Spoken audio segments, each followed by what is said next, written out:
Okay. Thank you.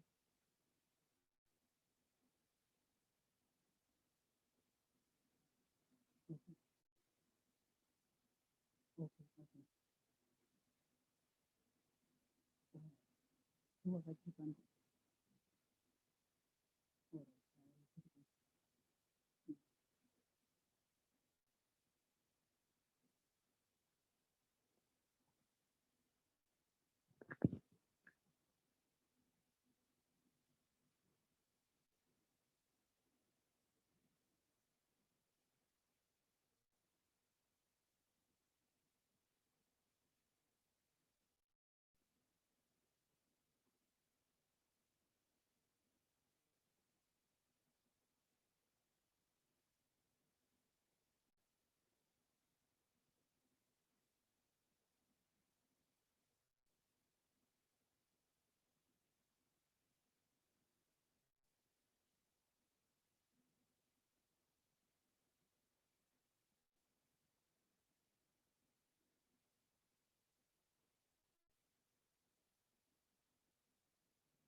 Thanks, Anna.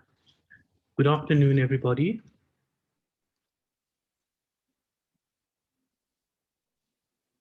And welcome to this webinar and engagement that seeks to engage a critical mass of civil society and community organizations to better understand the needs, the hopes, the fears, the concerns of three specific communities as it relates to the rollout of the COVID-19 vaccine. My name is Tian Johnson. I am the head and lead of the African Alliance, as well as the Vaccine Advocacy Resource Group. I am a co-founder of that group. The African Alliance receives support from the Department of Science and Innovation and the South African Medical Research Council that have supported us to carry out a range of COVID-19 activities since the onset of the epidemic. The Vaccine Advocacy Resource Group works globally to ensure that vaccine research is accountable, transparent, and community-owned. The group is 100% funded by activists. Colleagues, we'll get straight into it. There are a lot of issues related to COVID-19 that folks are anxious about and passionate about, but this meeting is really focused on messaging, as well as hearing the voices of three groups in particular around the state of readiness when the vaccine does come. We've heard that some of the initial groups that will be targeted for the first phase of the vaccine are healthcare workers, those over 65, and those living with comorbidities. Initially, the intention was to have three separate stakeholder engagements covering these three groups. I think it is safe to say that even though we are early on in the year, a lot of these groups and individuals really did have Zoom fatigue. We felt it was important, however, to proceed and curate a space where we can come together and have these important discussions. On this call, we had over 170 registrations, which really shows the desire for this conversation to happen. This conversation is part of a series of activities that the African Alliance and the WRHI has conducted in this instance with the support from WRHI, who you'll be hearing from shortly. What we did over the last 2 months is that we engaged a range of communities from those three groups in 2 provinces. It was 2 provinces purely due to resources, to better understand the community's fears, aspirations, hopes, concerns around an upcoming vaccine rollout. Noting that, we hope that this is the first of many engagements, and on behalf of the African Alliance and the Vaccine Advocacy Resource Group, I'd like to extend a warm welcome to everyone for joining us today. We look forward to a vibrant discussion and many, many more. I'd now like to hand over to Dianta Pillay from WRHI to share a word of welcome before we get on to the program. Thank you again, everyone, for joining us. Over to you, Dianta. Thank you, Tian. So I am Diantha Pillay. I'm a program manager at the WITS Reproductive Health and HIV Institute.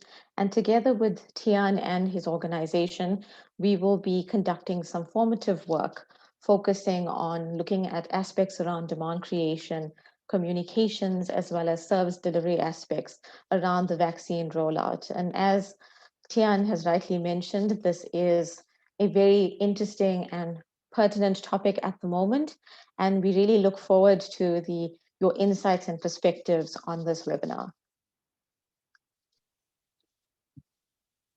Thanks so much, Dianta. I'll hand over now to Diane, who will take us through some housekeeping issues for the duration of the call. A gentle reminder to colleagues that we will be running a poll. It is now live throughout the duration of this webinar. Please feel free to share and engage as the webinar proceeds. Thank you. Over to you, Diane. Good afternoon, everyone. I hope you are all well. I'm trying to switch on my camera so you can all see me, because most of you have engaged with me at some point in the last 2 weeks. I think thank you everybody for making the time.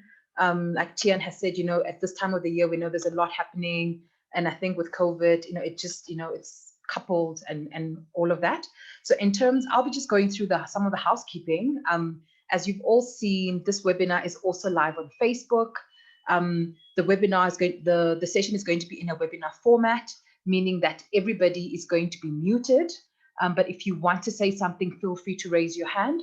But also, you know, we've got the comments section where in the chat box where people can leave comments, questions, issues of clarity. And then there's also the questions in the Q&A box. And what I'll be doing is every 10 minutes, I'll be just checking and summarizing in terms of what people are posting. And then I'll be addressing the relevant questions to the person that they're being directed to. And also, as Tian has mentioned, there is the poll. Please do take the poll. It will help us in terms of just seeing, you know, what people are wanting to see next, but also to get a better sense in terms of your views and your opinions on this matter. So I will hand over back to Diantha. Great, thanks, Diane. For now, I'll go by Tian. Okay. Anna, if you could please share the slides and we will get straight onto it. I've shared our social media handles in the chat box. Feel free to tag us. As Diane had said, the discussion is streaming live on Facebook. So Anna, I think we can get started with the slides. Thank you. So colleagues, I wanted to cover the purpose of the consultation. Thanks, Anna. Next slide, please. The purpose of the consultation is really to have a discussion with you around communications and demand creation. You know, when we speak about demand creation, a lot of the times there's a sense of anxiety, certainly from our side as civil society, the African Alliance and the WRHI, in that how are we creating this demand in the absence of product? The reality is vaccines have not yet landed in public health facilities across the country, but we do know they are coming. And so it's always wise to prepare. And so we really wanted to create this space to have a discussion around how do we balance the need and the desire to create demand for a product in our communities, especially in the context of this COVID-19 vaccine that has been in world headlines for months now. It's a topical discussion and it's an important discussion. But colleagues, we want to have this discussion in the context of acknowledging a few things. We would be doing ourselves an injustice if we proceed without acknowledging the many elephants in the room. Communities are hungry for information. Communities have concerns, they have fears, and they really want to understand where is this vaccine coming from. They want to understand and be confident that the vaccine is safe. They want to understand and be confident that our regulator, SAPRA, has done their very important and essential work. And if we could go back to the second slide, please.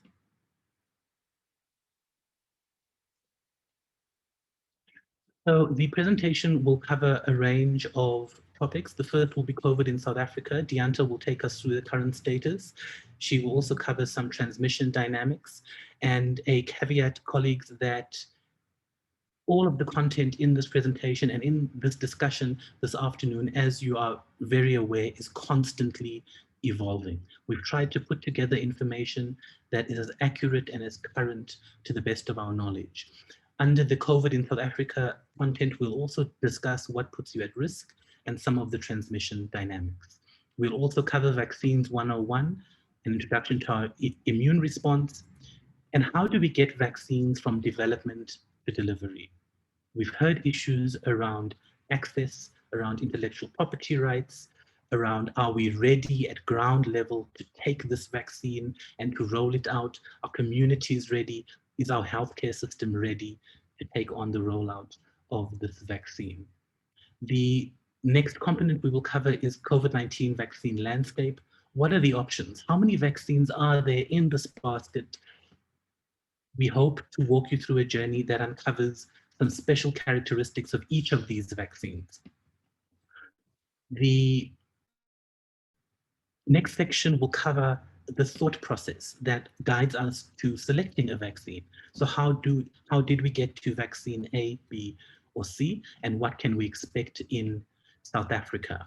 We will then zone in for 20 minutes each on the specific subgroups, those over 65, those with comorbidities, and healthcare professionals, to ask some very pointed and guided questions of the representatives of those communities who have generously joined us on this call today. Next slide, please. Next slide, please. So colleagues, what is the purpose of today? It's really about learning and sharing.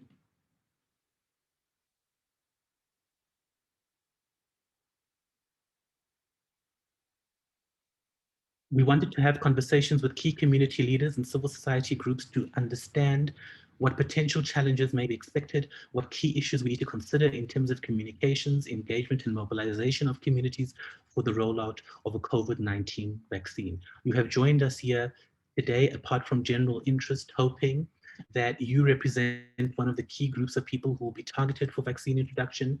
You serve as a voice for these groups, for us to understand what needs to be considered when designing communications and demand creation strategies, and to highlight issues around the best places and approaches in communities to reach those at risk of COVID-19. So we hope to have a rich discussion with you around who are your local influences, who do you trust for your messaging around healthcare, around vaccines, around safety, around access. We've tried to encapsulate some of these issues in the poll that is running throughout the session. A reminder that the polling button will be at the bottom of your Zoom screen, and you can feel free to fill in that poll during the course of the webinar. It is hoped that the information that we get from this consultation will be shared with the National Department of Health to help with the development of these vaccine rollout plans. All the presentations, apart from being live and stored on our Facebook page, will also be available at africanalliance.org.za. Next slide, please.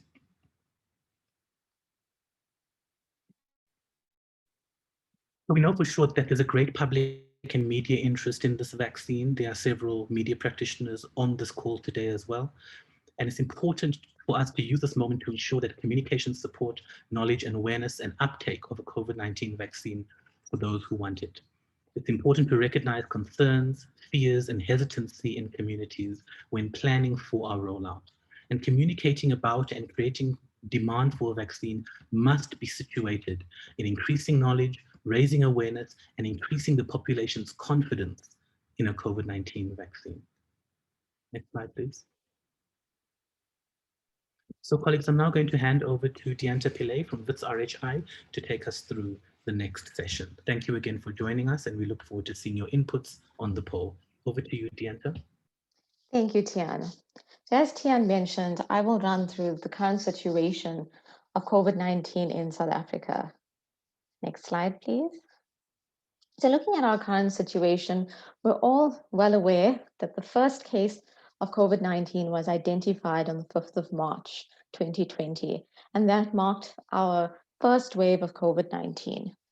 So we know shortly after we went into really strict lockdown in South Africa with an attempt to flatten the curve. Our infections peaked around July and then steadily declined over the next few months. However, we have now come into our second wave, starting from around November and now, which is steadily increasing. Our second wave now is complicated by the emergence of a new variant of COVID-19 that may actually spread faster. So we know that in South Africa, we're in a very crucial stage right now in our second wave.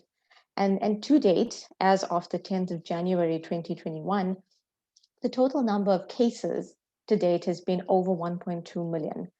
We have currently over 230,000 active cases in the country at the moment, with a recovery rate of about 79%. In saying that, the most affected provinces at the moment are KwaZulu-Natal, the Western Cape, and Gauteng. Next slide. So in saying that these provinces are the most affected, I want to just highlight something from this graph. So this graph shows us the transmission or the infection rates in different provinces. This is very dynamic. It's ever changing. And graphs such as these show you just a snapshot in a moment of time in terms of our infection rates. So as you note, the graph has a very up and down trajectory. Just because a province is showing high infection rates right now does not mean that they will continue to show these high infection rates. Essentially, the COVID-19 is in all our provinces, and we cannot just focus on one province or two provinces, but we need to have a national response.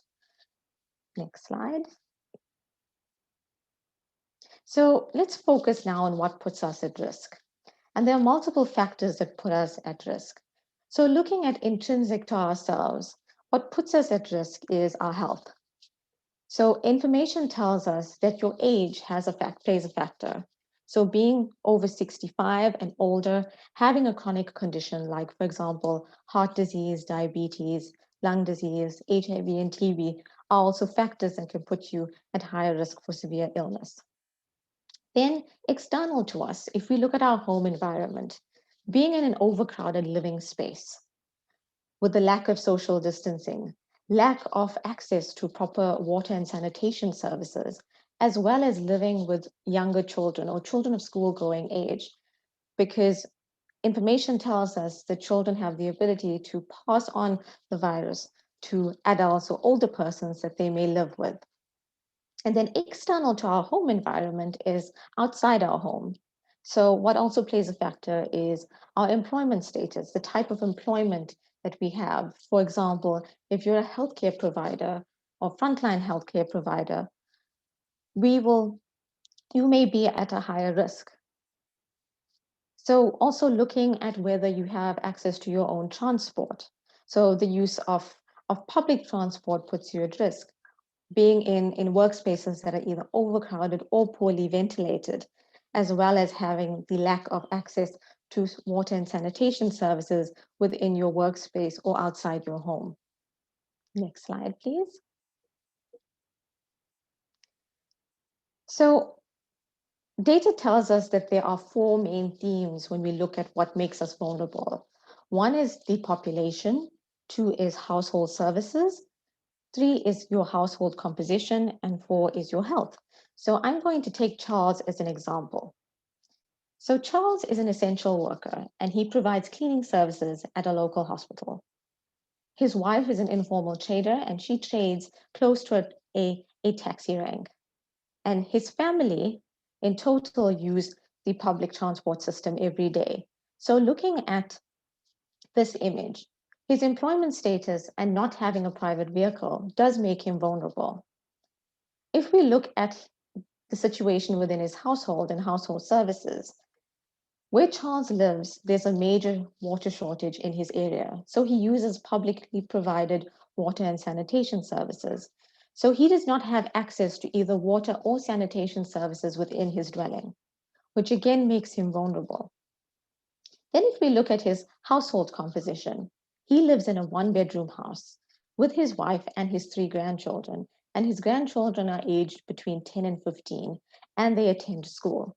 So as far as his household composition is concerned, he lives in an overcrowded space, which is more than 3 people per room, and he lives in a multi-generational household.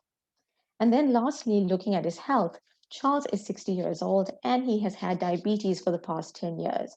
So he's considered in a high risk category and he is using chronic medication.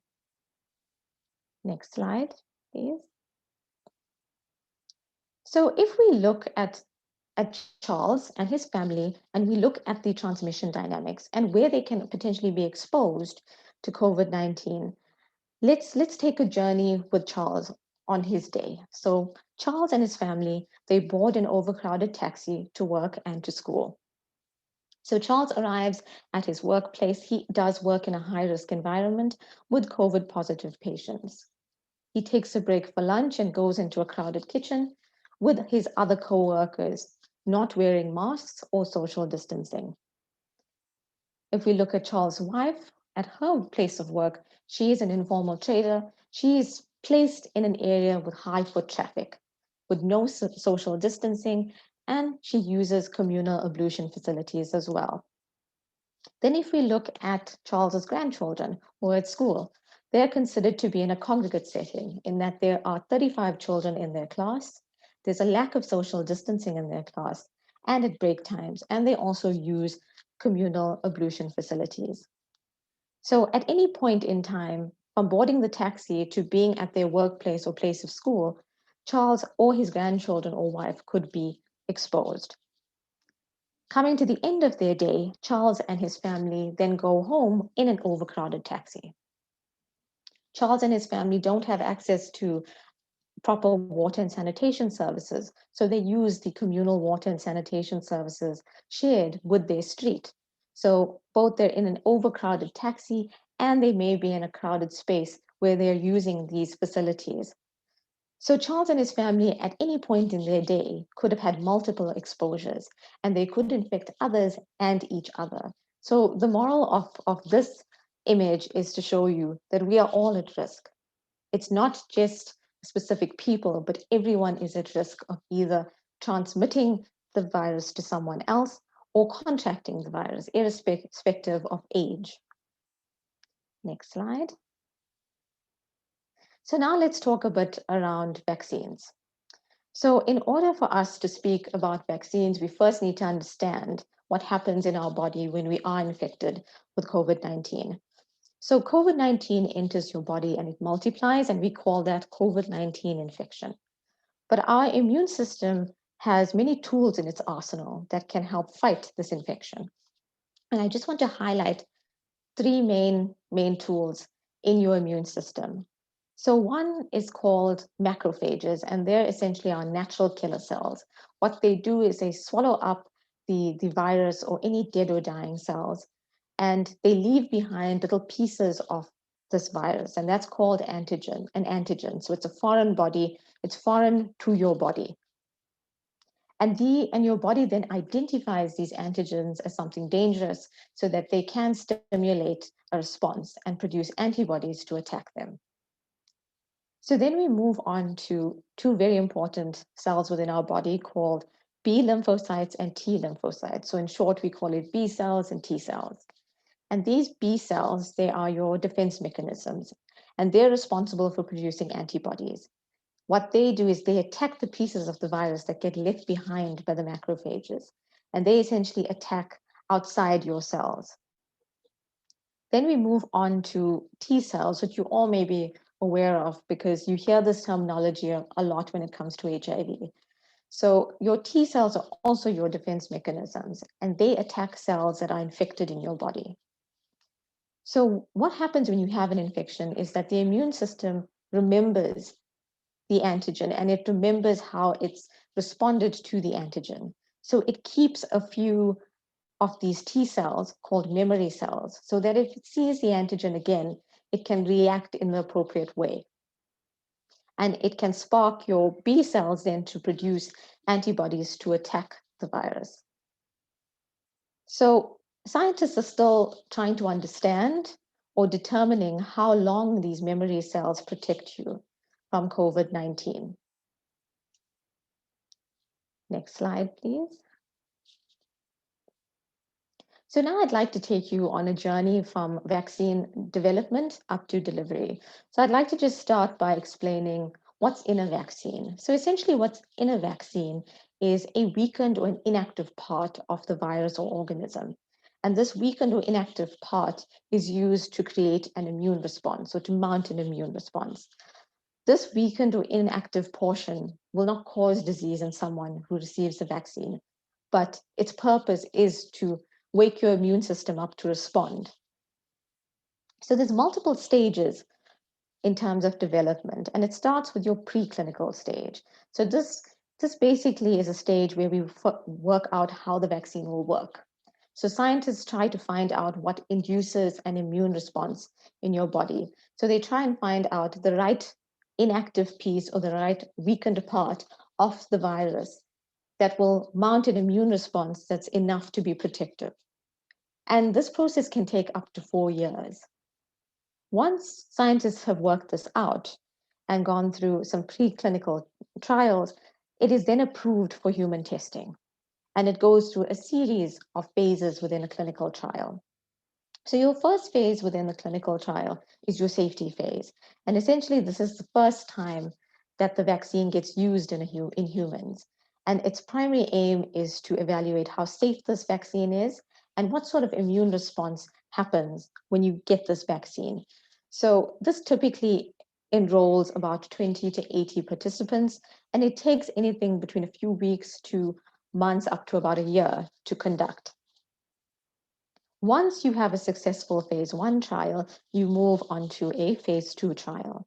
And here you look at safety and dosing.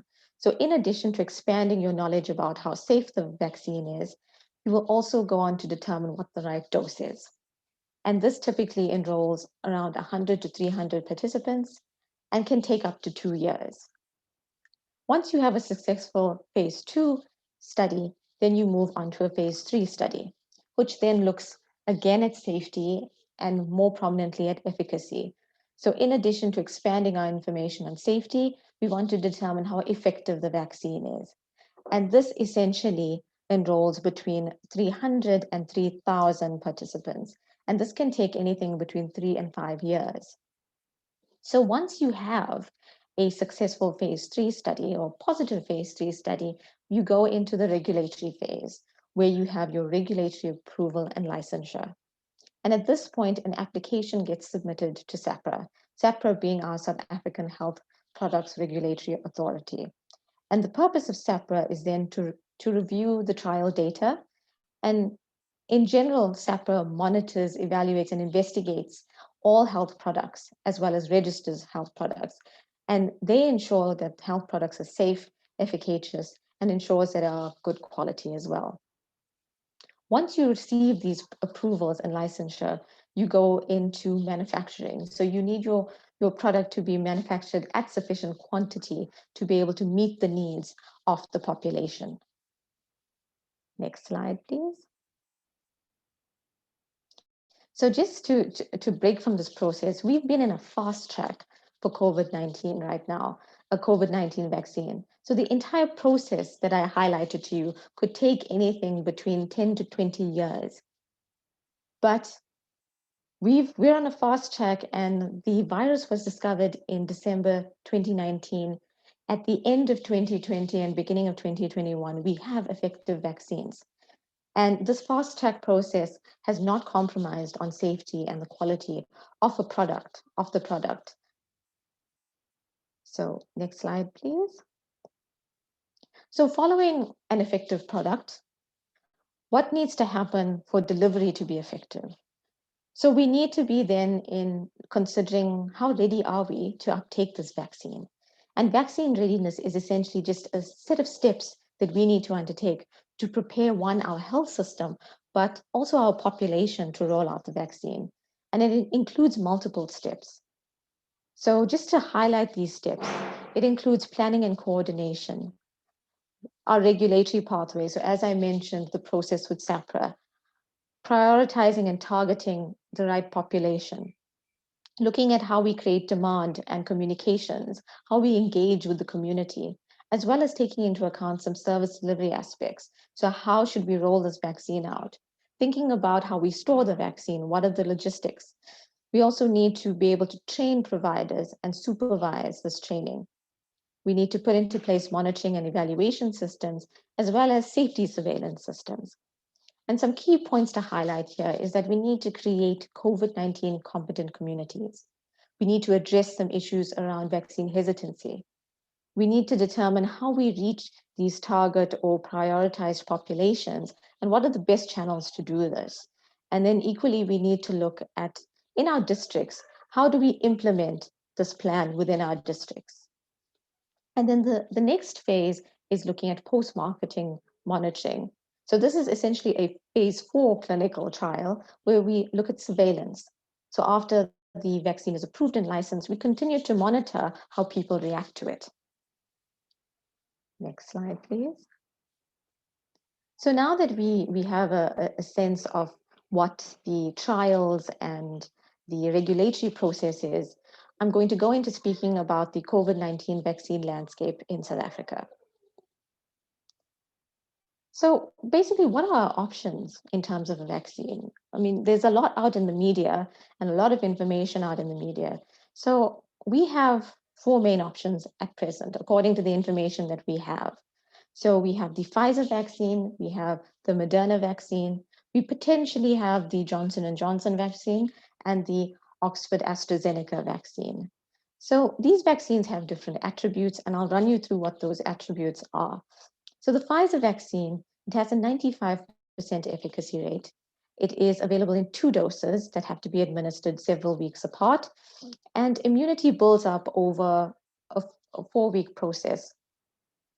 Then we have the Moderna vaccine, which is also quite highly efficacious. It's 100% efficacious as far as we know, up to 3 months, also a 2-dose regimen. Then we have the Johnson & Johnson vaccine, which is in phase 3 clinical trials at the moment. It's a single dose, so it's slightly different from the vaccines I mentioned to you before. It's easier to store as well, so you can store it for 3 months before you use it. And then we move on to the Oxford AstraZeneca vaccine, which is also a 2-dose vaccine. It's 62% effective and does need quite cold temperatures to be stored in. So in South Africa, what might we receive? So from the information we have available, we will receive 70% of our vaccines will be the Oxford AstraZeneca vaccine. Potentially 20% may be the Johnson & Johnson, 5% may come from Moderna, and 5% may come from Pfizer. What we know right now is that with our initial doses, 1.5 million doses may be procured from the Serum Institute of India in January and February of this year. And then a further 12 million doses may come from the COVAX facility in April and June. We're unsure what vaccine this may be, but we make the assumption that it is the Oxford AstraZeneca vaccine. Next slide, please. So in terms of choosing a vaccine for South Africa, there's a number of criteria that's employed when thinking about what vaccine would be right for us in South Africa. And one, we need to determine, does the supplier have enough stock available for us to vaccinate a sufficient number of individuals? One, is the vaccine safe? Is it effective? And is it of good quality? 3, how easy is it to use and how many doses are required? There's an understanding that a single dose vaccine will definitely be easier because you wouldn't have complicated storage considerations. 4, can it be easily stored and distributed? We know some vaccines need to be stored in ultra cold conditions, for example, minus 70 degrees. Having a vaccine that could be stored more easily would be a consideration. 5, does the supplier have capacity to produce enough volumes of the vaccine needed for our rollout? And 6, how much does the vaccine cost? Next slide, please. So what can we really expect in South Africa? What is our rollout plans? So as far as we are aware, the South African vaccine rollout plan is in 3 phases. The first phase starts with our frontline healthcare workers, where the plan is to vaccinate over 1.2 million frontline workers. Then it moves on to phase 2, which focuses on your essential workers, people in congregate settings, people over the age of 60, as well as people aged 18 years and older with comorbidities. And then we move into our third phase, which is our more generalized phase, looking at adults in the general population. Next slide, please. So you might ask, who falls into these groups? And just to highlight as a disclaimer on the slide, what I have displayed on the slide is not an exhaustive list of people or categories of people. This list is changing continually as new information comes in. So just to highlight, some of our essential workers may be your teachers, police officers, anyone in border control services. People in congregate settings could be people in detention centers or care homes, or people working in the hospitality industry and education institutes. And people over the age of 18 with comorbidities, we will look at people who have uncontrolled diabetes, chronic lung disease, any poorly controlled cardiovascular issue, as well as HIV, TB, and obesity. Next slide, please.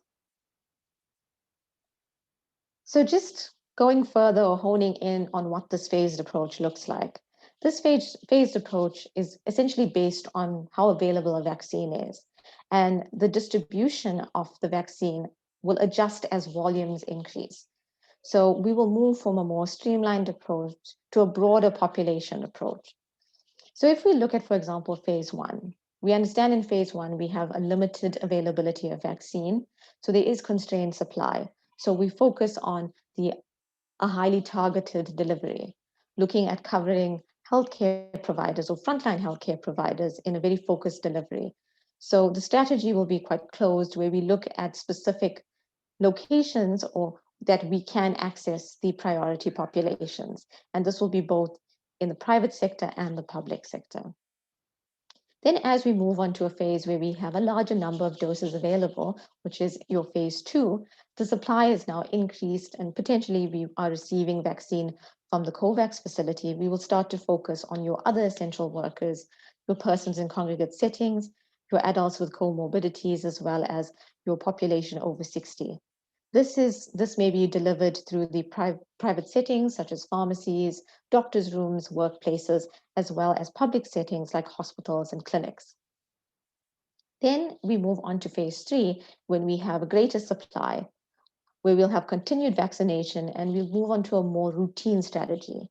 So we've secured a sufficient supply, we have contracts with manufacturers, and now we can focus on the larger adult population, where vaccinations will be open to all of the adult population through both public and private sector mechanisms, but with the focus on the primary healthcare system.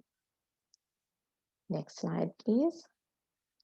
So now it's our time to have a discussion, and I'm going to hand over to Tian to take us through this.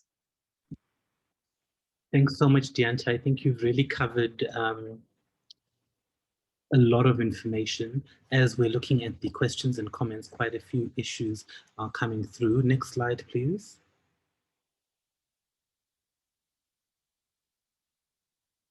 So colleagues, we really wanted to have some of these more focused discussions with the 3 specific groupings. But as I had said at the outset, we decided it might result in a much richer conversation if we open the floor. So what I'm going to do now is I'm going to go through some of the questions, and with Deanta's support, we will try and address those. A reminder, if you are a representative of a national or provincial organization that is working with one of the 3 groups, either the elderly, those with comorbidities, or healthcare professionals, please do share your questions, your concerns, your comments in either the chat box or the Q&A box. So we want to take it from the top. Vinky is asking a really important question around statistics on COVID-19 mortality and NCDs. That's certainly noted, and we know that the organization that Vicky is representing has been raising this concern time and time again around the need and the hunger and the urgency to get statistics around COVID-19 mortality and non-communicable diseases. So that's certainly noted. I just want to go through the questions here. Deanta, could you please reaffirm the process that SAPRA follows in getting the vaccine approved? There's a question in the chat around that. So what is the process that this vaccine goes through from the time it lands to the time it goes to a clinic? Who is making sure that the vaccines that arrive in this country are safe and are high quality and actually work? You mentioned SAPRA. Could you tell us a bit more about that, Deanta? Yes, so SAPRA is essentially our South African version of our FDA, and they are responsible to make sure that any health product coming into the country is safe, is efficacious, and is of good quality. So they are tasked with reviewing all the clinical trial data pertaining to the product as submitted by the product's developers and the clinical trial leads. So there is a process that they go through to review safety data as well as efficacy data and quality data in order to determine whether this product is of sufficient quality and efficacy to be used within the country. So there is a very detailed process that they follow to ensure that we get a product that is of good quality and efficacious. Thanks so much, Deanta. I think it also answers Caroline Tabana's question, who says, have issues of the vaccine, safety of the vaccine been addressed? I'm also interested in the legal and constitutional rights for those who do not want to take the vaccine. Caroline, I can speak for the African Alliance and to some degree the Vaccine Advocacy Resource Group. Both of these groups do our work through a human rights framework. And so it is absolutely essential to us that we do not get to a point of mandatory vaccination. We believe that individual choice has to be at the center of a public health intervention like this. But of course, as you might be aware, the Ministerial Advisory Committee on COVID-19 has got a range of work streams all working on this, which also, to some degree, responds to Indira Govinda's question around community-based healthcare workers. I do know that these are discussions happening within the various work streams of the MAC, and they are actually developing an exhaustive list. It's quite a long list of everybody who falls under that broader category of healthcare professionals. It's even been morphed from healthcare workers to healthcare professionals to increase the coverage. So there's a range of discussions happening currently in terms of defining and refining that list, and no doubt an announcement will be made soon. Deanta, I wanted to share this question with you. How would they check or determine whether you are eligible to receive the vaccination? Do you have to have proof of your comorbidity before accessing the vaccine? Unfortunately, I don't have any further information on assessing eligibility. I do hope that those plans will be published though soon, but in terms of the strategy, there's no indication on how that eligibility will be assessed on the ground. Thanks for that, Deanta. Evodia is asking who approved the coming vaccine. I think we've covered that. Thank you, Deanta, and thank you, Evodia, for the question. Is the coming vaccine past the stage of clinical trials, or are you still going to test this vaccine with us? Evodia is asking. Evodia, all of the vaccines that will be procured by the National Department of Health, and I can say this with some degree of certainty. Just last week, we interviewed the Deputy Director General of Health, Dr. Anban Pillay. A recording of that discussion is on our website at africanalliance.org.za. And he was really clear in terms of the vaccines that we will be seeing in the public health sector. You can rest assured that they have undergone exhaustive clinical trials, and perhaps more importantly, in our cases, they've been approved by our regulator, who is mandated by law to ensure that every single piece of medication or vaccination that you see in a public health center not only works, but is of high quality and is safe. Pamela is asking, how do NGOs get access to the vaccine to help with the rollout? Is there an application process? Pamela, I know this is one area of work that the various work streams of the MAC are working on. I think the minister as well, from the statements we've seen in public, is really, really eager on getting as many hands on deck as possible. I just want to go through some of the questions regarding the elders, the concern around the myths about the vaccines, which is constantly in social media. Also concern over the spiritual reason for elders not wanting to take the vaccine.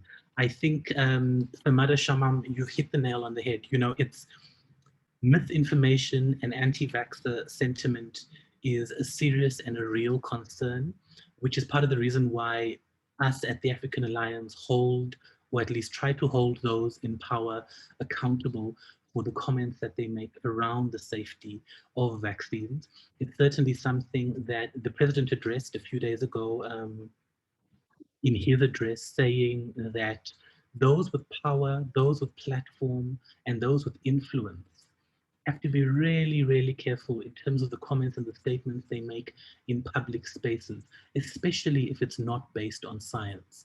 And so I do appreciate your point, Amanda, that there's going to be a lot of work that we need to be doing, specifically around social media and how information is spread and shared. I'm just going through the questions here. Most South Africans do not have access to cell phones and Zoom, says Lavona George. How will you reach them given the rapid spread of conspiracy theories and misinformation that is causing vaccine hesitancy and anti-vaccine sentiment? It's an interesting one, which I think we have covered to some degree. Various departments, which is a question I think Susan also raised earlier. As far as we know, as the African Alliance, various government departments are at different stages of developing the communication strategies for the various departments and of course the government information arm and working with civil society. I'd encourage you all to check out the People's Vaccine Alliance, which is a critical mass of civil society organizations across Africa who have done some pretty impressive work around communicating around vaccine safety and misinformation. We will also put some of that information up on our website after this call, but also feel free to pop us an email and we'll send you details of how to join the People's Vaccine Alliance, which is a huge group of South African civil society and NGOs who are all working together to make sure that communities get the information they need. But speaking about access to cell phones and Zoom, it raises an interesting point. Dr. Anban Pillay on our webinar last week spoke about the system that they're putting in place for vaccination. So you would register online through your phone or through your computer to make an appointment to access the vaccine. As soon as he said that, of course, we raised issues around data.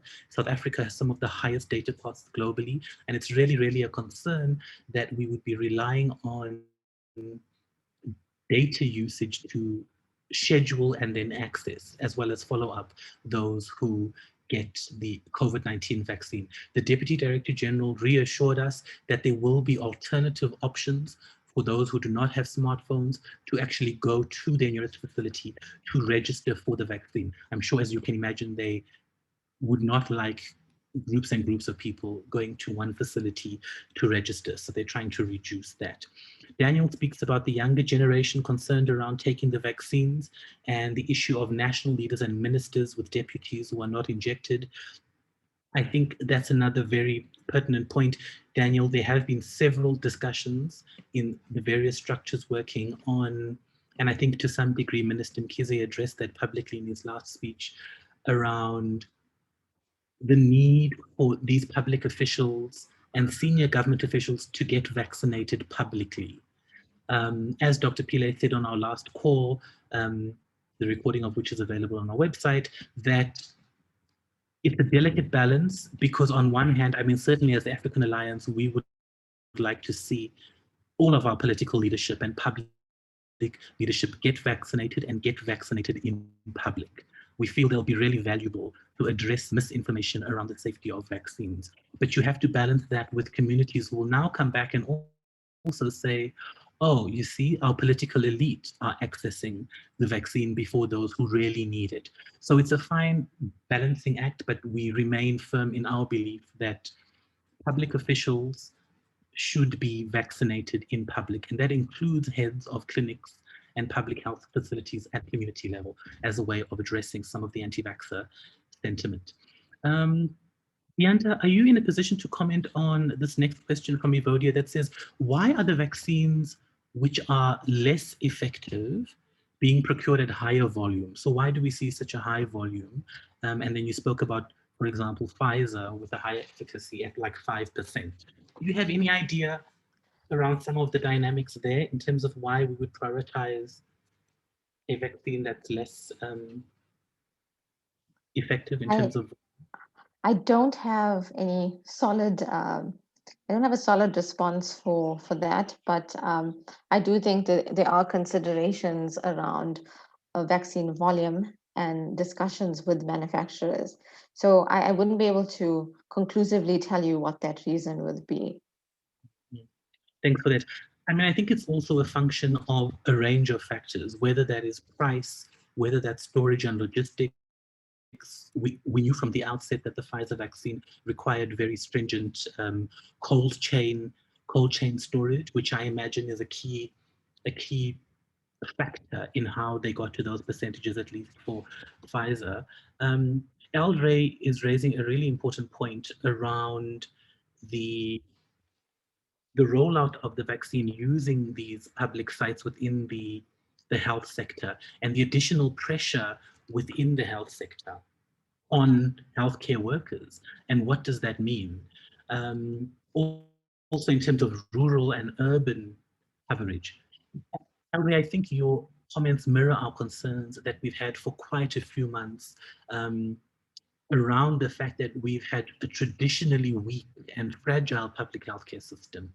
And the sheer magnitude of a COVID vaccination program is quite frankly boggling. It's mind-boggling in terms of how will we cope. The government have said time and time again that they are confident that through the upskilling and increase. Dr. Pillay spoke about the need for getting in more community healthcare workers to support the rollout. But I don't think in our living memory in South Africa, we've seen a vaccination program of this magnitude. It's quite daunting. Pamela, I think you have also hit the nail on the head in terms of education around information and setting up expectations around who will get the vaccine.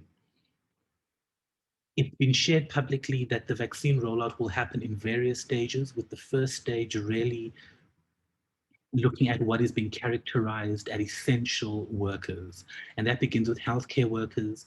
It goes into, I can just share, let's do here, healthcare workers. It goes into disaster management. So healthcare workers, the definition is really covering all patient-facing.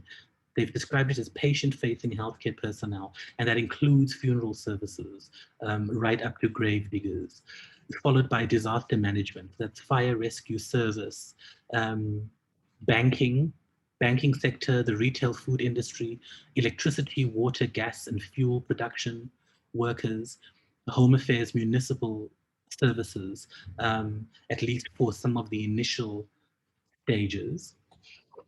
And if you look at some of the data estimates, around 43% of the employed workforces they've characterized as could be considered as essential workers. And about 58% of those workers were the workers which were employed during the national lockdown. So I think there's a lot of this that is really in flux, which has been in part the reason for the frustrations from civil society. In terms of accountability and access, and how are we going to roll this out, and what information that, how much information do we have in that case? Just moving down to the next comment from Burton. Burton says, the challenge we are facing is that some people are linking the vaccine to religion. Chief Justice Mogoeng has highlighted this, and that video has circulated widely. This disinformation is misleading and creates distrust by communities of the vaccine. Burton, you're speaking to the very essence of my heart. 2 weeks ago, the African Alliance filed a complaint with the Judicial Services Commission directly laying down our opposition to Chief Justice Mogoeng's complaint. We feel that he has to be held accountable. We will hold him accountable. Our affidavits have been submitted and are now with the Judicial Conduct Committee, that is the body that is tasked to review the conduct of judges. So we are hopeful that together, civil society will hold those in power to account, especially for comments made in the midst of a global pandemic. Ivona George says that vaccines have a short shelf life and they require refrigeration that requires stable electricity. What assurances have we got that Eskom will provide a regular supply of electricity? I don't think we have any, Ivona. It would be really interesting to see how some of that rolls out. So I think the discussion and the priority has really been looking at what vaccine options need less stringent storage conditions. Nokwanda is speaking about the side effects of each vaccine because we are working with communities who are surrounded by myths. The communities are scared to be ready for the vaccine. Dianta, without speaking to a specific vaccine option, could you in general speak about how we learn what the side effects of vaccines are at an early stage of a pandemic in general? How long do we have to wait for any vaccine to say that the side effects of this vaccine are A, B, C, or is that something that has been dealt with during the clinical trial process? So thanks, Tian. So in fact, you are very right. It has been dealt with during the clinical trials process. So as you see, as we move through the phases in a clinical trial, the number of participants increases. And with that increasing number of participants, we tend to have more and more safety information. So information around side effects. Granted that when a vaccine is rolled out, you may have certain side effects that you may have not seen within a trial.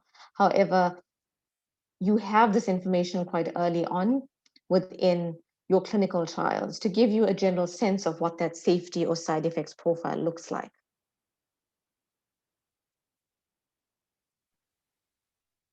Thanks so much, Deandra. Pamela is asking about a campaign to educate the public about vaccination.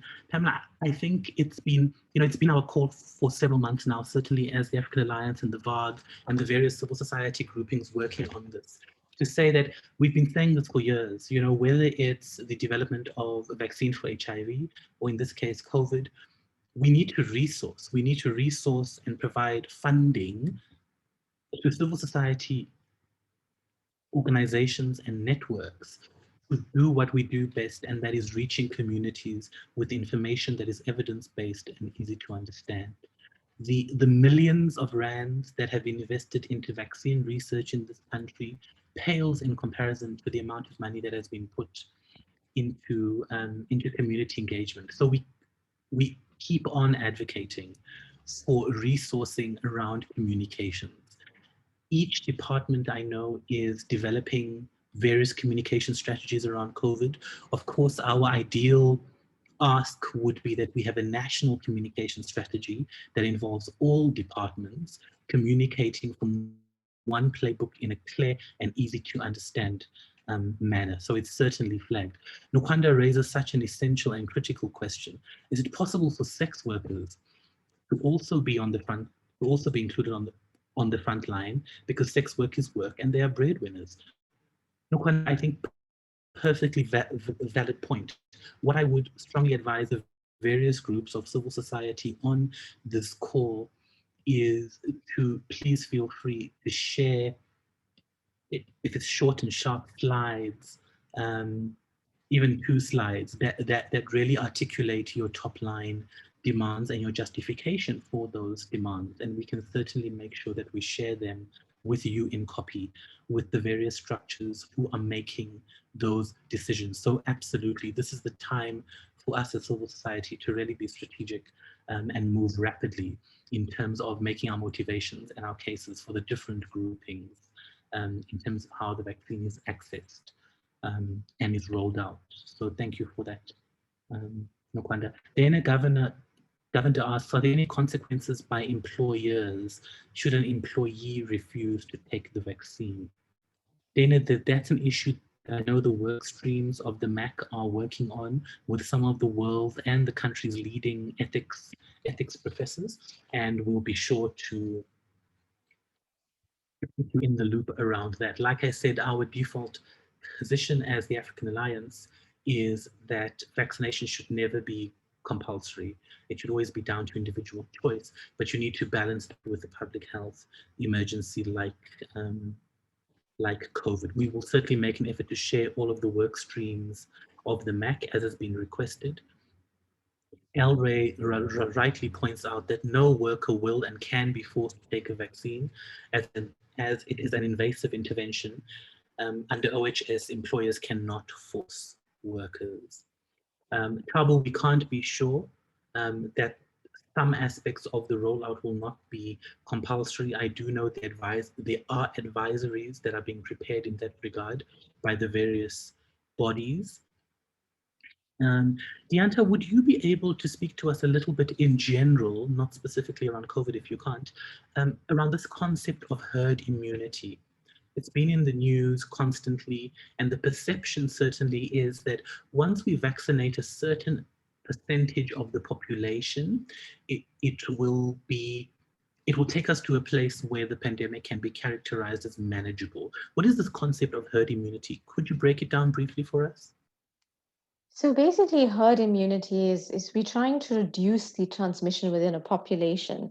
So if you have a population of 100 people and 60% of them are vaccinated, it reduces the ability of of the virus to circulate within that population, and in doing so reduces the transmissibility or transmission of the virus within that population. So essentially, the more people you have vaccinated, they protect the people who are not vaccinated. So it reduces the vaccine's ability to circulate within that population. Thanks, Dianta. Joan Van Niekerk is asking, welcome, Joan, great to have you with us. Will certification of vaccination be provided at the point at which it is given? So Joan, based on our discussions that we had last week with Anban Pillay from the Department of Health, he had said that once you've received the vaccination, you would receive some form of card, and that card will certify, essentially, whether or not you've been vaccinated.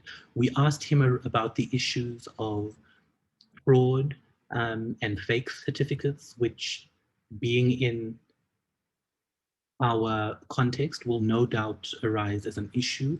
He did say it was in the context of us speaking about this heightened security. So we know that the government has contracted in partnership with the military, private security companies to safeguard the vaccine from the time they arrive in the country until they get to the distribution point. So in that context, he actually shared with us and said, each vaccine will have a specific barcode, and that will enable a national registry to verify whether the code on your card is indeed legitimate or not. So indeed, I think you can characterize that as some kind of certification, which will also be helpful in the case of vaccines where a double dose is required. We have seen reports coming out of the UK where at least 6 hospitals have started dumping vaccines because people were not coming back for the second dosage. So that's something interesting, and we will certainly keep our eye on that. Kabo Maduja is asking, once vaccinated, can you walk around without a mask? And Dianta, I'd like your clarification if I get this wrong, but I know that we've always said that even after you've been vaccinated, you still need to sanitize, you still need to wear your mask, you still need to socially distance. Our understanding of the vaccines is that the vaccines are not preventing COVID-19. The vaccines are basically preventing you from getting life-threatening symptoms and you ending up in a hospital. And that is our understanding. Bianta, is that a correct understanding? So the vaccines are meant to be protective against you both contracting COVID-19, but also developing severe illness.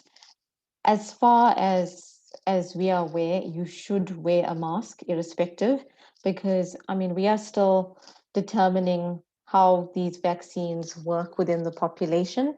And it is always best to err on the side of caution. Plus, we in South Africa, we do have a mask mandate, in that irrespective of whether you have had COVID previously or if you are vaccinated, you will still be required to wear a mask. Thank you, Dianta. That's very helpful. Nathan is saying we need reliable and accurate dissemination of information on vaccines in order to get public acceptance. Who will do this? If we do not do so, anti-vaxxers may gain momentum and reduce the efficacy of the immunization campaign. Totally agree, Nathan, and this is why we've really been advocating over the last few months for these comprehensive communication strategies to be adopted. And these are communication strategies designed and set out by a range of players, including civil society. Dianta, there's an interesting question here that said that our common understanding was that vaccines do not prevent infection, but the progressing of the infection. Could you just confirm, just to make sure that we've heard you right, that the vaccines, you were saying that the vaccines can actually prevent infection and the progression of infection should you become infected? So vaccines, as I mentioned earlier in the Vaccine 101, is if you do happen to be exposed to COVID-19, the vaccine has basically taught your immune system how to deal with it, how to ensure that, as you mentioned, Tian, that you do not get severe illness. So I hope that clears the confusion. So, I mean, you still can be exposed, but it will help your immune system to be able to deal with the virus effectively. Much like any other vaccine that we have, for example, the flu vaccine. So you still can get exposed to the flu, but you have the vaccine that will ensure that your immune system is ready and able to deal with this infection if it comes through, or this virus if it comes into your system. Thanks, Jan. Manduleli is asking, for the vaccine research, where and how big was your sample? For having fast-track vaccine production, how did you avoid compromise? Manduleli, I do just want to say that these vaccines that we are seeing have gone through a range of trials, including phase 3 trials, and these trials recruit at times thousands of people into the trial. We're happy to share, and we will certainly put up on our social media pages on Twitter and on Facebook links to the current the three trials that took place in South Africa, and you'll be able to see there how many people enrolled on those trials, what population groups enrolled on those trials. In terms of having a fast track approval process, I'm assuming here you are speaking about our regulator. SAPRA has stated several times that their due diligence is not less because we are in a pandemic. What they have said is that they rely on existing safety data from other countries where trials have been conducted to basically go into their portfolio for review. It's really interesting because if you look at the discussion around ivermectin, we really, there's so many concerns around the vaccines through anti-vaxxers and people who are vaccine hesitant. But the reality is the vaccines have undergone stringent clinical trials.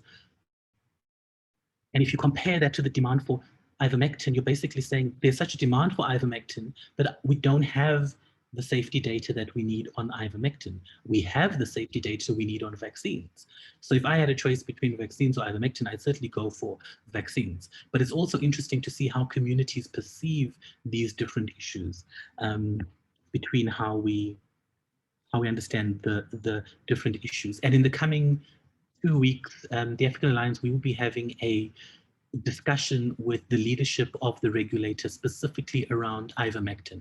So if you are interested, stay tuned to our various channels and we will ensure that you get those information. So yes, Manduleli, the vaccine is trialed on real human beings across South Africa and certainly globally. And I see that we preempted your question on ivermectin. Our view on ivermectin as the African Alliance, I can't speak for WRHI, but as the African Alliance, our view on ivermectin is that SAPRA, the national regulator that we rely on to ensure that medicines are safe, high quality, and work, have not approved ivermectin for use in COVID-19 or for use in humans.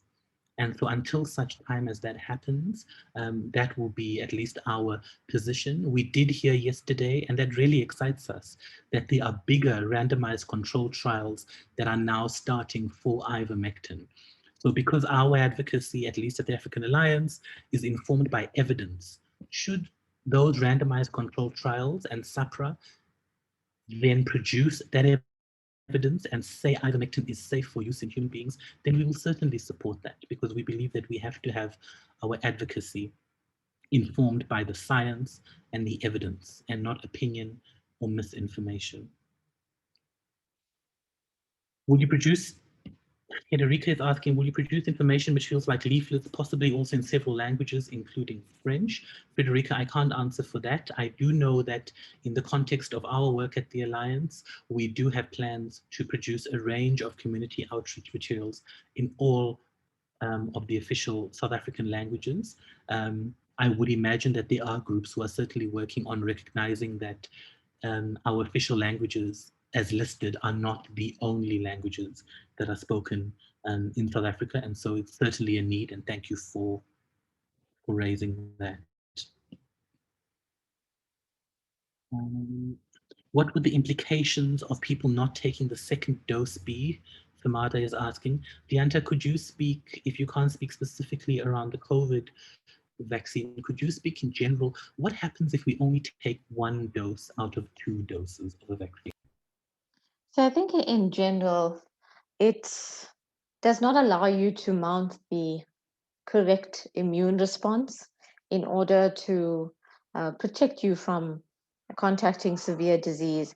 So in our trials, we try and determine what this optimal dose is, and they call it the optimal dose. So if you use just one dose and not the other, there's no guarantee that you will have the same, the vaccine would have the same effect as if you did take 2 doses. Thanks, Dianta. Dianta, Elroy is asking, when you're vaccinated, will you be able to spread COVID should you contract it?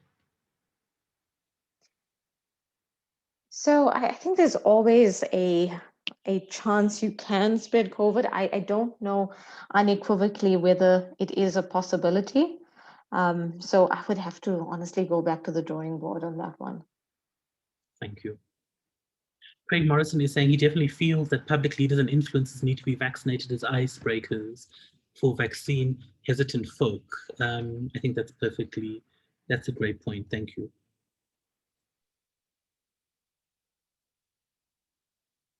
I'm just going through the message here.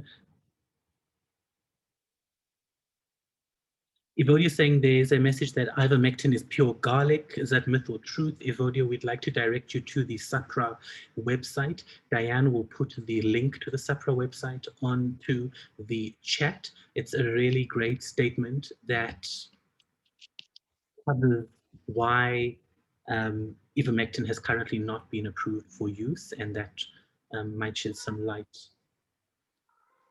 on your question. Thank you, Chantal, for sharing that link to the vaccination campaign to prioritize those most in need, says the president. That speaks directly into the phases in which the vaccine is being rolled out. Dianta, as I move from the chat box into the Q&A box, could you speak briefly around the vaccine and new strains? If it's not in the context of the COVID vaccine in general, would a vaccine for one strain of the flu, for example, work on all strains of the flu? So speaking more generally around the flu, we know that every year there's a new flu vaccine that comes out, just to account for any changes in the flu virus so that you are covered. We still need to answer these questions for COVID-19 vaccine. And I think there's still a few questions whether the new variants of the COVID-19 would have the same, a vaccine would have the same effect on these variants. So I think it's still questions that we need to be answered.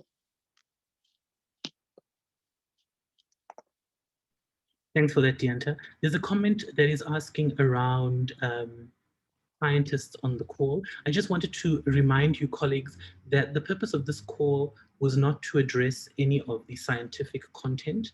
It was to provide you with an overview of where we are at currently with the vaccine rollout, and more importantly, focus into the concerns and fears and hopes at community level around rolling out this vaccine. So we really want to hear from you the questions which are on your screen. What is your main concern about the rollout?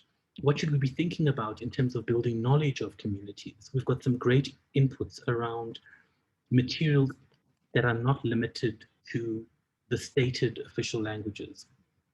around, especially looking at rural areas, Elray raised, around making sure that politicians and those who hold public office are receive the COVID vaccine in public as a direct way to build confidence in the vaccine. Kumzile is sharing, we also need to persuade union leaders to be vaccinated in public as a way of alleviating fear. I think that's absolutely essential. And so just a reminder that whilst we might not be able to answer your scientific questions, we will be able to engage with you on issues around communicating and hope and creating demand.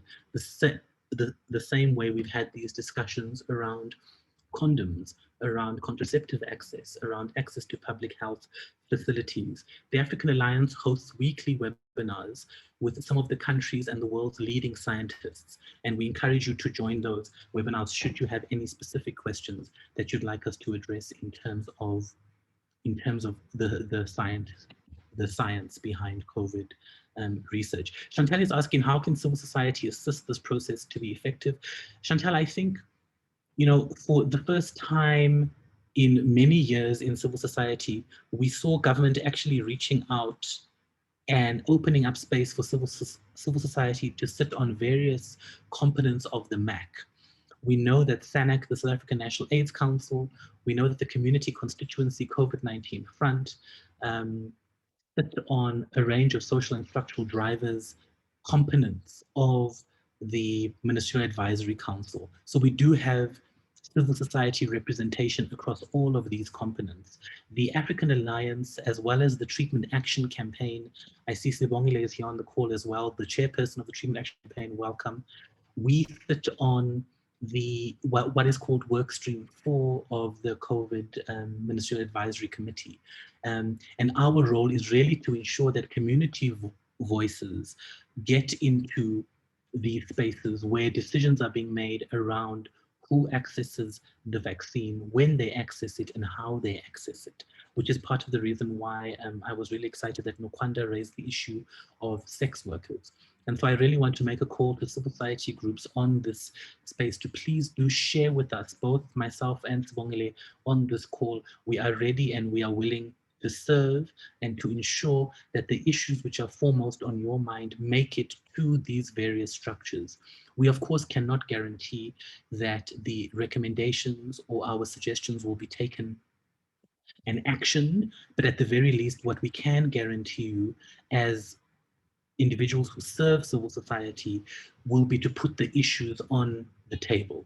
So if there are groupings and networks of sex workers on this call, what we are saying is send us your 2 top-level slides highlighting why you feel, for example, sex workers should be prioritized in terms of access and why. And we will guarantee you that we will get those issues on the table. Like I said, it might not be acted on, but at the very least, we will put it on the table and make those issues be heard.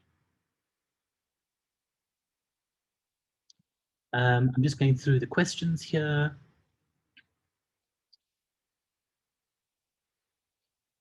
The challenge we are facing is that some are linking the vaccine to religion. Thank you, we've covered that quite extensively.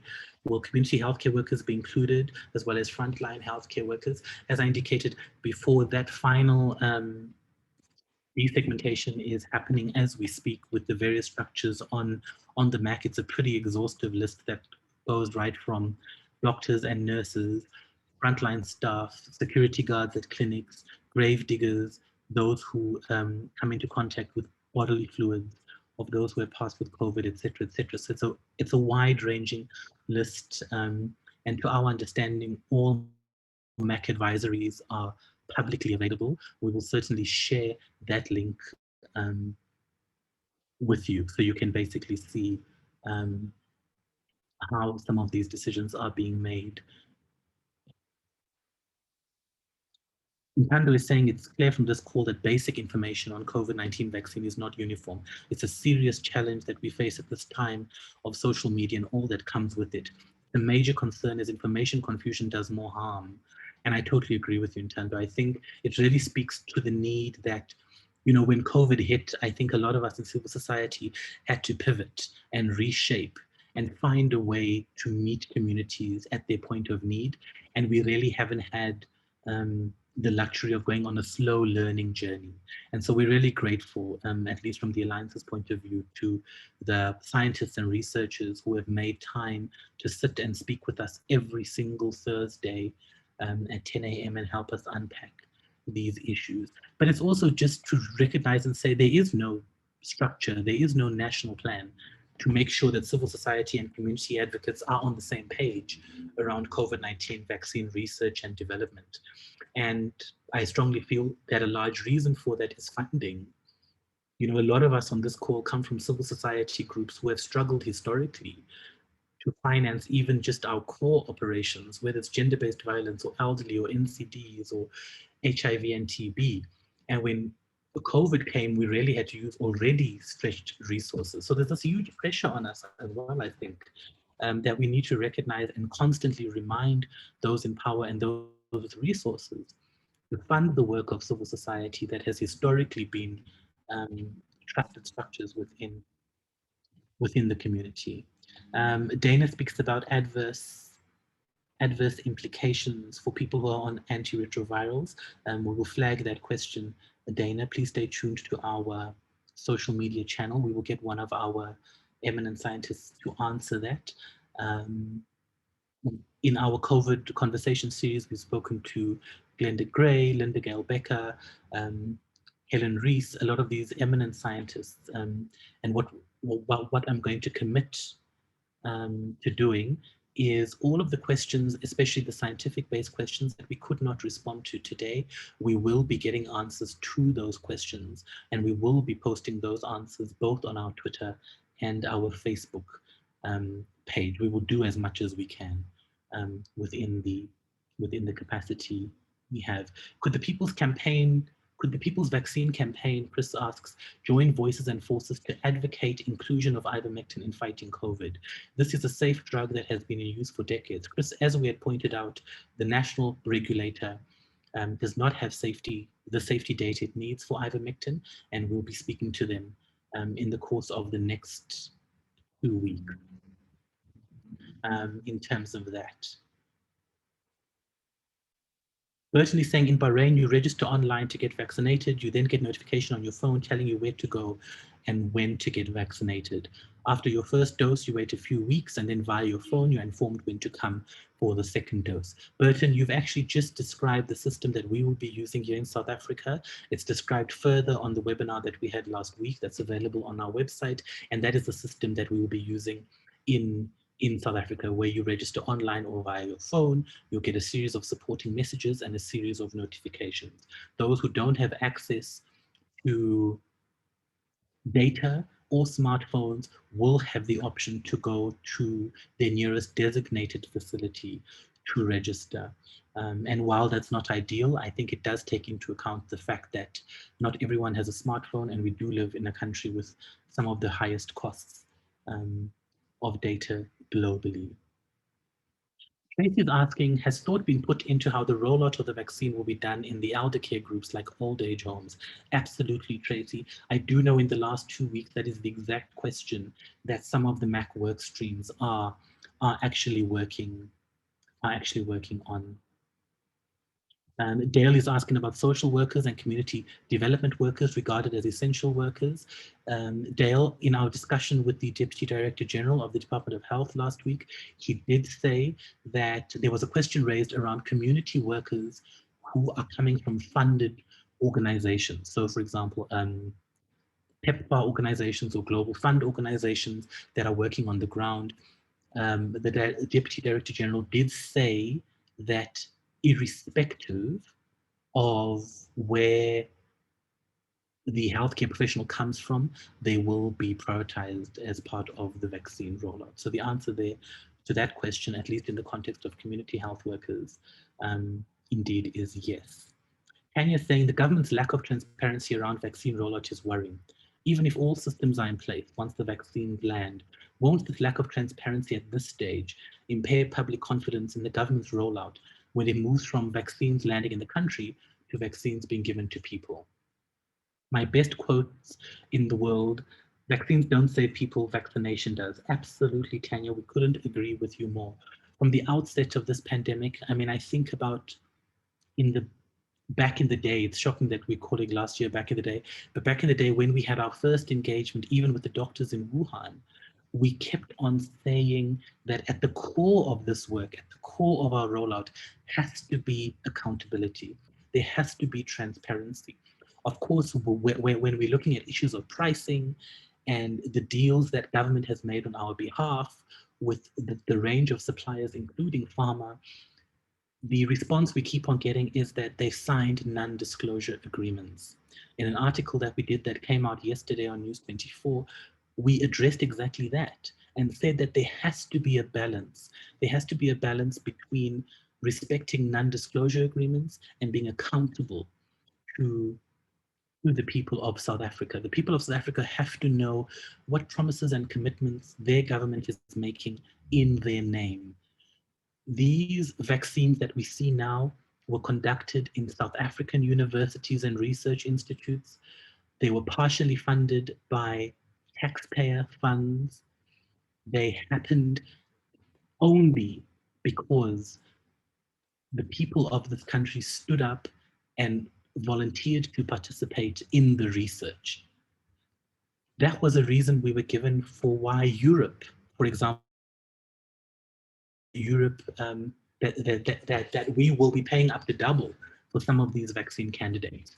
And when we questioned the Deputy Director General about that last week, he said that Europe was able to negotiate special discounts because of the investments they made into the vaccine. So we strongly encourage civil society groups to join us and raise the question to say that does our contribution not equal that? And the contribution means people of this country who were supporting trials, who signed up, who got the vaccine, who got the placebo, who supported these trials, the public funds that contributed to these trials. These questions really need to be asked time and time again. So totally agree with you, Tanya Farber. I think I have addressed as much as I could your questions both in the Q&A box and in the chat box. There's a question of who decided who sits in as the civil society group with the MAC? Pamela, so I can only speak for the African Alliance. We were approached, I think in about month number 7 of the pandemic to sit on this work stream 4. So just as a reminder, we've got what we call the Big Mac, which is all of the names which I'm sure most of you are publicly familiar with. Lim Abdul Karim, Gregory Hussey, Ames Dye, that group of scientists.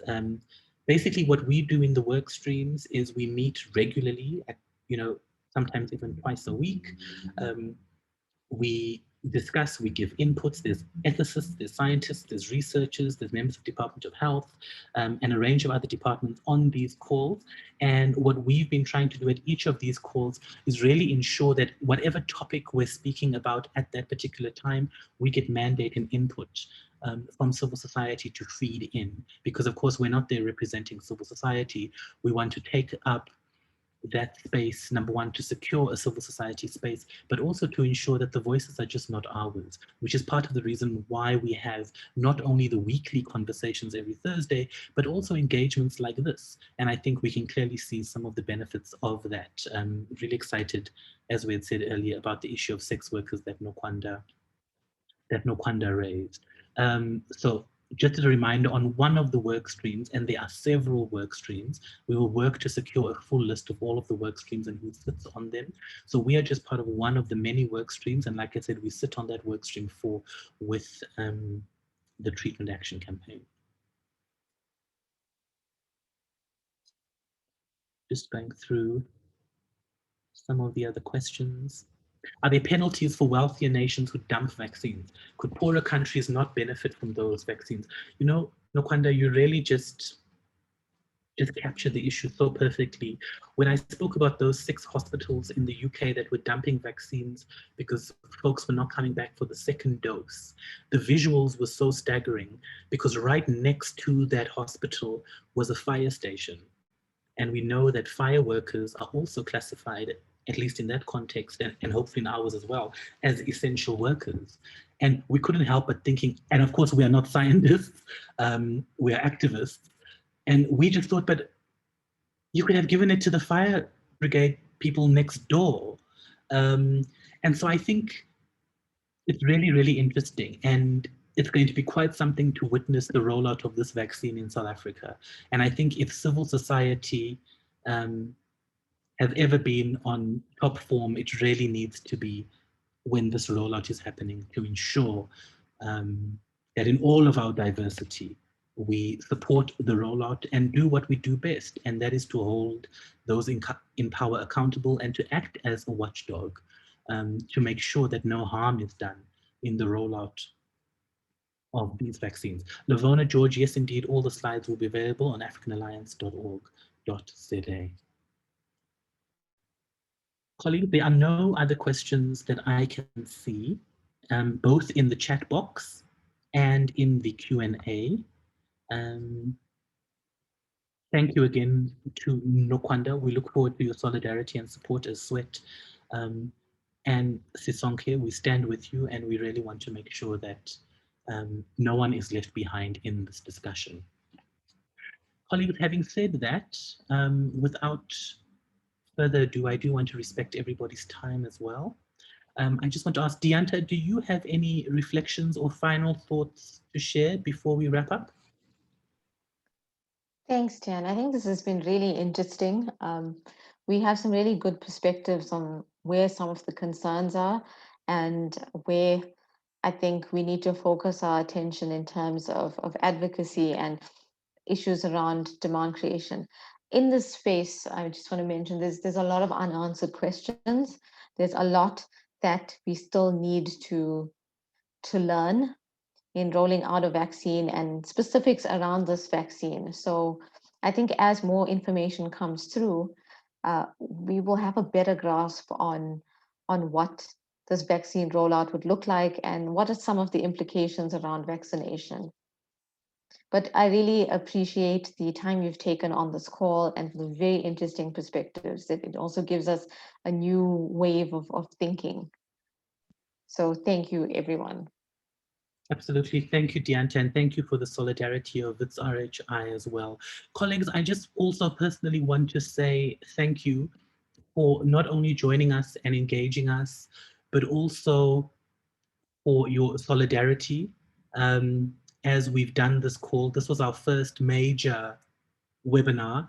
We're a small civil society grouping. We're just 6 people at the Alliance, but we have amazing networks and partners that we work with. So thank you for giving up your time. I do know that in this age of Zoom, another Zoom call is the last thing that any one of us want.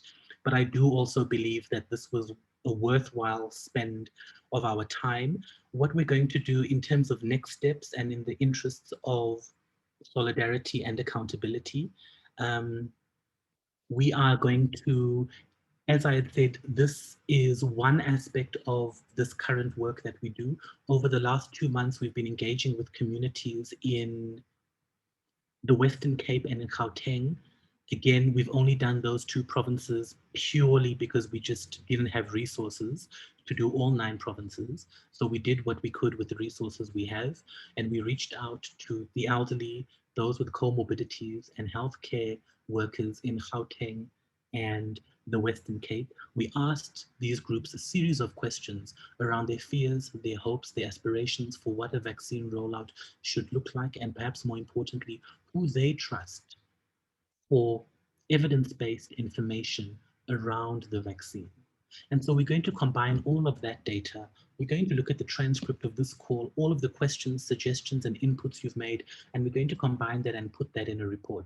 A public version will be available on our website by the 15th of February, hopefully, and we will share that as well on our social media platforms. But thank you all for your solidarity, your support, and the work that you all do. And thank you for joining us today, and we look forward to being in touch. Please do complete the poll.